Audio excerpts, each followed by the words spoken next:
Welcome back. Today we're going to dive into something that's happening right now, right here in Lake County, Illinois, and there's a solid chance you have no idea that it's going on.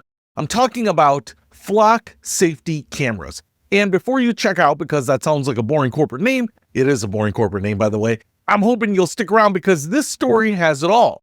Surveillance, stalking cops, a company allegedly breaking Illinois law, your Ring doorbell possibly becoming a police informant, HOA cameras feeding into the same data network, and a question you should genuinely be asking yourself.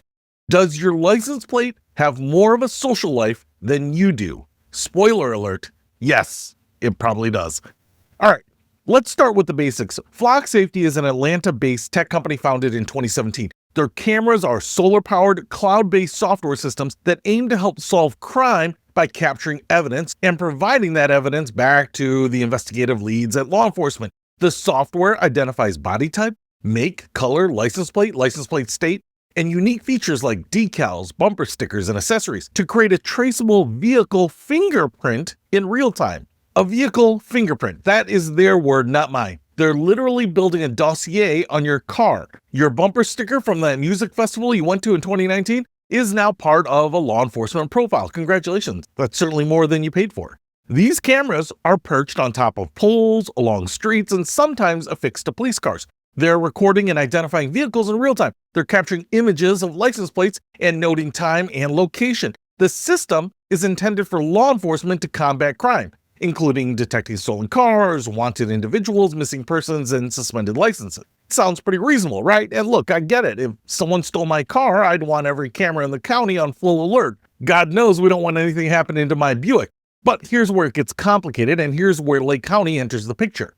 You might be thinking, oh, this is probably some big city thing. We're in Lake County. It's quiet out here. We've got deer and culvers and traffic on Route 41, and I just saw some cranes crossing the road. Nobody is surveilling us. Well, that's where you're wrong. According to the Lake County Sheriff's Office, there are currently more than 260 flock cameras throughout Lake County, and the Sheriff's Office was set to join over 20 other municipalities in the county that already use them. Over 20 municipalities, 260 plus cameras, and that was as of early 2024, so the number has almost certainly grown since then.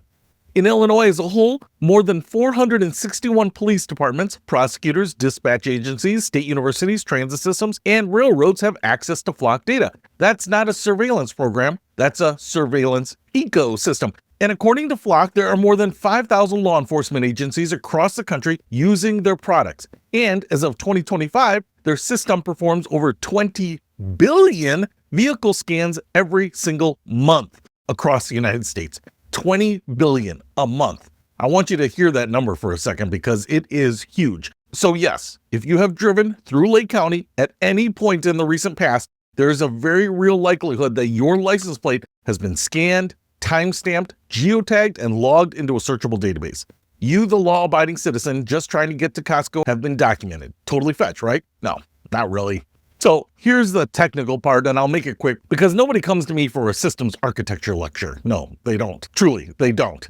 Flock operates its own dedicated hardware. These solar-powered roadside cameras you might see on the poles and not think twice about, the cameras capture vehicle license plates and related characteristics like make, model, color, and timestamps as the vehicles pass by.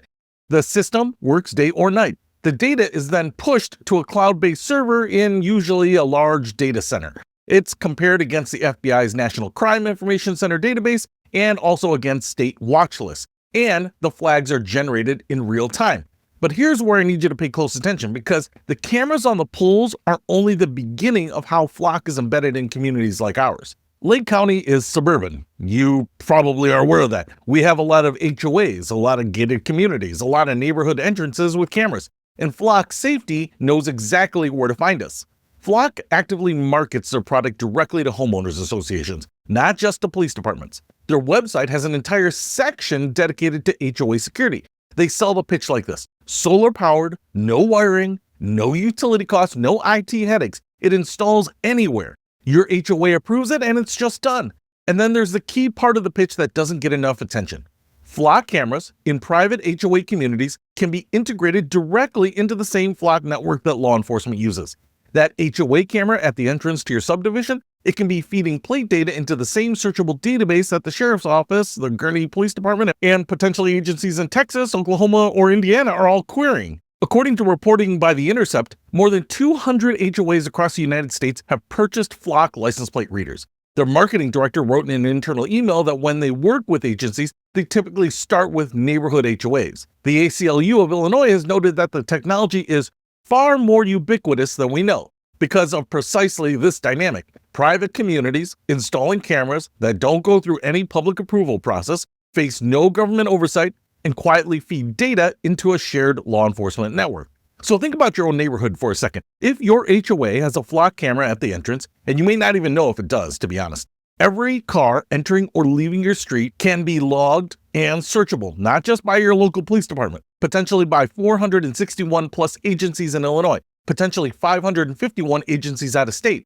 And because Fourth Amendment privacy protections don't apply to private citizens, meaning that the HOA board isn't subject to the same oversight as a government agency, there's no public hearing, there's no vote, no transparency requirement. The board just decides, you get an email or maybe you don't. That's how HOAs work. Flock's platform also works with existing private business cameras, gas stations, strip malls, parking lots. Flock software can integrate with third-party camera systems, not just their own hardware.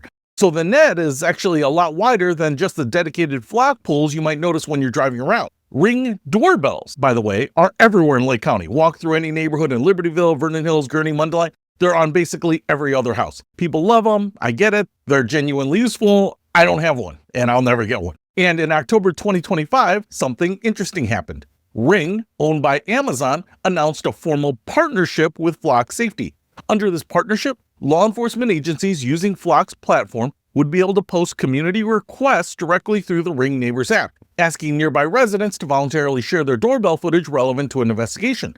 Think about what that means in a place like Lake County, where Ring cameras are almost as common as garage doors. A single investigation could potentially reach hundreds of households with a request to share their footage, all coordinated through Flock's platform. Now, here's where the story gets a little more complicated because I want to be accurate with you. The Ring Flock integration was announced in October 2025. It caused an immediate and intense public backlash. And in February 2026, Ring canceled the planned integration, saying that it would require more time and resources than it had anticipated. They confirmed that no Ring customer footage was ever sent to Flock under that specific integration. So it never actually launched. So the formal Ring Flock pipeline, it's dead. For now. But, and this is a very important but, the cancellation of that specific integration does not mean Ring's relationship with law enforcement ended. Ring's community request feature still exists and is still active. Law enforcement agencies can still post geofenced requests to Ring Neighbors app users asking for voluntary footage sharing. They just have to use a different evidence management platform, Axon, instead of routing it through Flock. And if you choose to share your footage, Ring will also provide the requesting agency your home address and email address associated with your account. Retention and use of those videos is then governed by the department's own policies, your local policies. So, the surveillance hydra is still alive. You cut off the Flock Ring Flock head, and the Ring law enforcement pipeline grew right back, just without Flock's name on it. There's also another wrinkle here that Flock documents openly. Their own guidance to HOAs describes how doorbell cameras and Flock cameras are designed to work together, even without a formal Ring partnership. The scenario they describe on their website goes like this. A crime occurs. A resident's doorbell camera captures a person or incident. The timestamp from that footage is then used to cross-reference the Flock ALPR system. And then Flock narrows down the suspected vehicle. Your Ring gives the when. Flock's network gives the what. Put them together and you have an investigative lead. It's not Ring directly feeding to Flock, it's Ring and Flock working as a coordinated ecosystem with you as a voluntary participant, whether you fully understand that dynamic or not. Now, I would be doing you a disservice if I let you think this was just about license plates. Flock has a product called Raven. It's a gunshot detection system similar to ShotSpotter. It uses audio sensors to detect gunfire and alert police. That part is fairly understandable. But in October 2025, Flock announced that their Raven devices would start listening for human distress, with marketing materials showing police being alerted when the device picks up on screaming. The Electronic Frontier Foundation called this expansion into audio surveillance a significant expansion of street-level surveillance, and urged cities to walk away from Flock contracts before Raven causes civil liberties harms. After the backlash, Flock quietly changed the language on their website. Screaming became distress. The capability still remains. Flock also makes Condor cameras, pan, tilt, zoom cameras that can automatically zoom in on people's faces as they walk by. They acquired a drone company called Aerodome in October 2025 and now offer drones as first responders for police departments. And their newest software platform called Nova goes even further. Nova is described as a public safety data platform that supplements license plate data with public records, open source intelligence, records management systems, dispatch data, jail records, and other sources, all in one place for law enforcement to query without a warrant. An Electronic Frontier Foundation described Nova as a dystopian panopticon. After the reporting on it broke, Flock agreed to remove data breach information from Nova, but the platform is already in use by law enforcement in an early access program. Oh, and Nova is also what Ring law enforcement agencies are using as the integration point. So the ecosystem keeps growing. Now, at this point, some of you are nodding along and some of you are mentally composing a comment that says something like, hey, if you've got nothing to hide, you've got nothing to be afraid about. I want to address that directly because I think argument is kind of lazy and sometimes dangerously wrong. And I say that with affection for the people who hold it because I understand the instinct. Here's my problem with it. The nothing to hide argument assumes that people holding surveillance data are always going to use it responsibly, with good judgment and for legitimate purposes. It assumes the system is perfect and that humans running it are trustworthy. And then reality showed up and said, hold my beer, because this is the part of the story that absolutely should make your blood boil, regardless of where you stand on the surveillance itself. The Institute for Justice has documented at least 15 cases nationwide where police officers allegedly used automated license plate reader systems, including Flock cameras, to stalk romantic interests, tracking partners, exes, coworkers, even strangers. 15 documented cases, and that's almost certainly an undercount. Let me give you some specifics because the details matter. In Orange City, Florida, Officer Jeramus Brown allegedly used ALPRs to stalk his girlfriend and her family members more than 100 times over 7 months. He was arrested and charged in 2025. In Shelby County, Tennessee, Deputy Thaddeus Gordon was relieved of duty after allegedly using the ALPR database to track his ex-wife's location more than 100 times. In Louisville, Kentucky, Officer Roberto Sendeno was charged with multiple felonies after allegedly using the city's ALPR system to track an ex-partner and her friends hundreds of times over 2 months. And it's not just the rank-and-file officers. The police chief of Brazelton, Georgia, Michael Steffman, was arrested and charged with stalking, sending harassing communications, misuse of automated license plate recognition systems, and violating his oath as a public officer. He resigned the day before his arrest. The police chief, the person who was supposed to be running the oversight. In Kenosha, a sheriff's deputy resigned after internal investigators found he had used the department's Flock system to keep tabs on a coworker with whom he was romantically involved. The sheriff's office still gave him severance pay, so that's nice. They gave him severance pay for stalking a coworker with government surveillance equipment.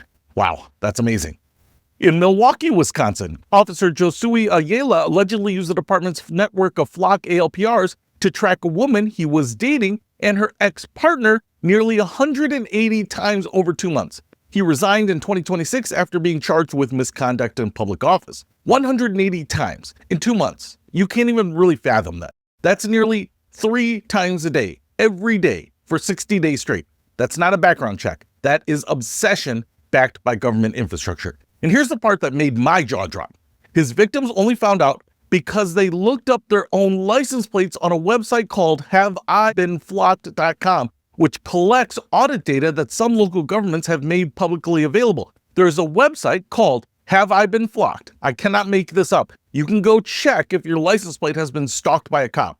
That website should not need to exist, but it absolutely does. Now, Flock Safety will tell you that the system logs every search, that accountability is baked into the system, and technically that's true. But a safeguard that catches abuse only after the target notices something is wrong because they visited a website that shouldn't actually exist may not be much of a safeguard at all. That's really not a safety net. That's a net that catches people after they've fallen. The stalking cases are outrageous, but they're not the only concern. They're just the most viscerally relatable one.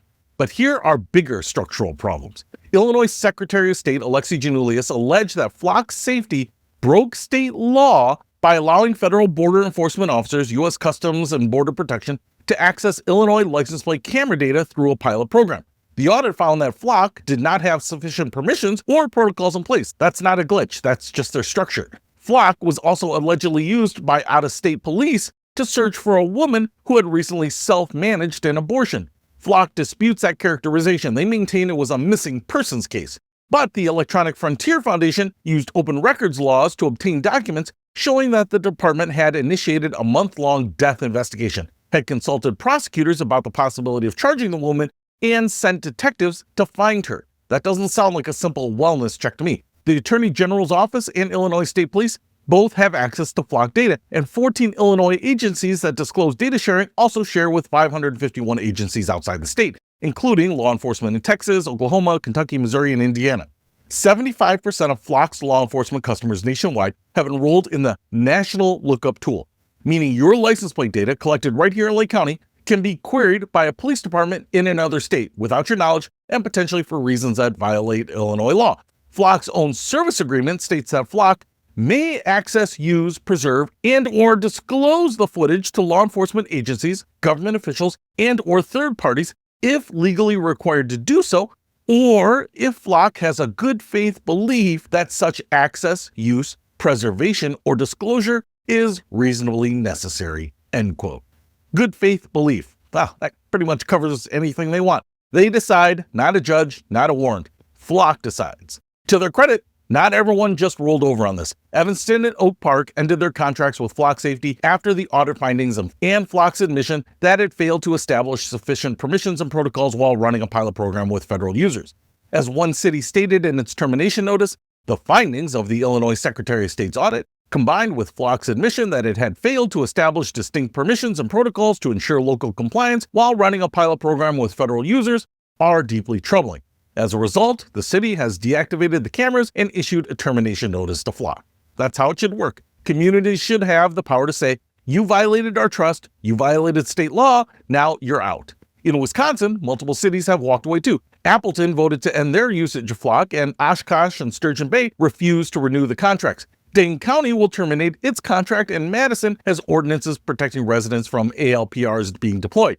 Oregon passed a state law in March 2026 reining in ALPR use. But here in Lake County, as far as I can tell, the cameras are still up. The data is still flowing, and most residents have no idea any of this is happening.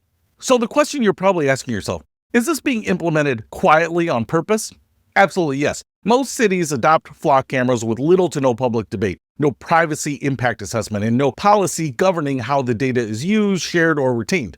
In Lake County, the sheriff's office rolled out their expansion using the Sheriff Asset Forfeiture Program, meaning it didn't even go through the normal budget process where citizens might notice and weigh in. The exact location of the new cameras was not determined or disclosed publicly either. And critically, dozens of police departments and communities are taking advantage of a grant program through the Illinois Attorney General's office that offers tens of thousands of dollars that can be used to help pay for the technology. So your tax dollars, funneled through a grant, are subsidizing a surveillance network that you didn't vote for, weren't told about, and may not even know exists as you drive through it twice a day on your way to work.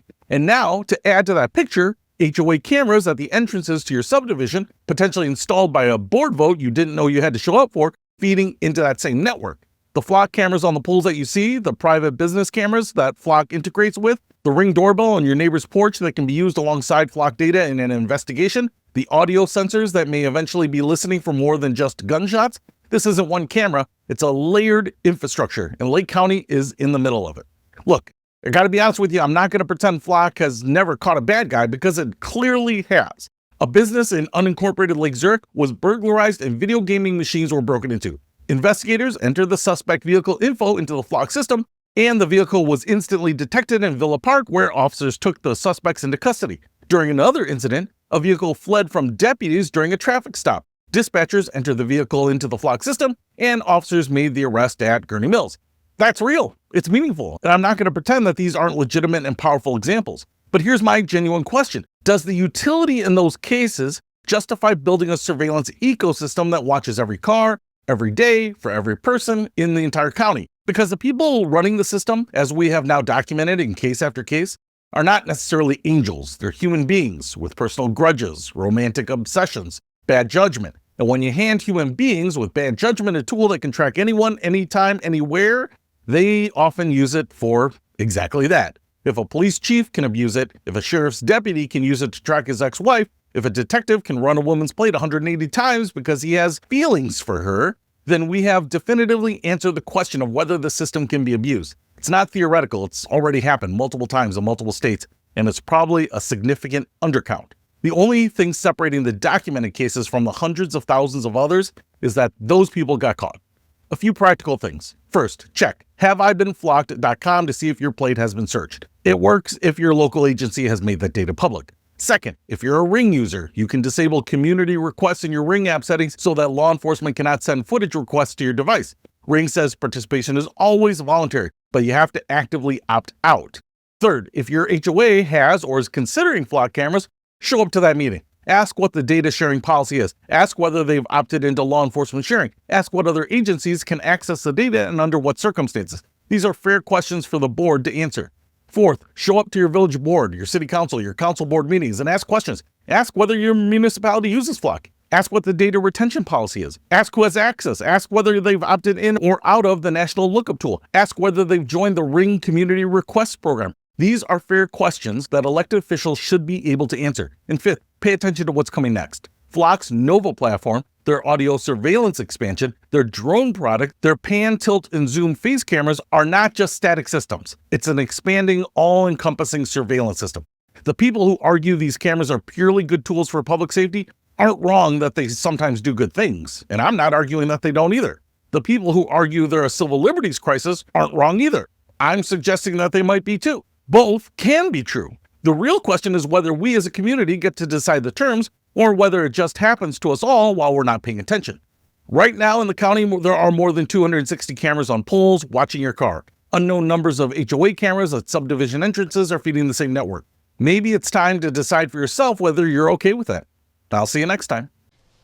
Disney World, the most magical place on Earth and one of the most expensive. The tickets are just too expensive this year. We really want to take the kids, though. Tickets, hotels, dining. The costs add up fast. But what if you could experience all the magic without the financial stress? Introducing Just the Essential Disney Hacks, the insider guide packed with proven tips to slash ticket costs, score the best hotel deals, beat the crowds, and dine like royalty on a budget.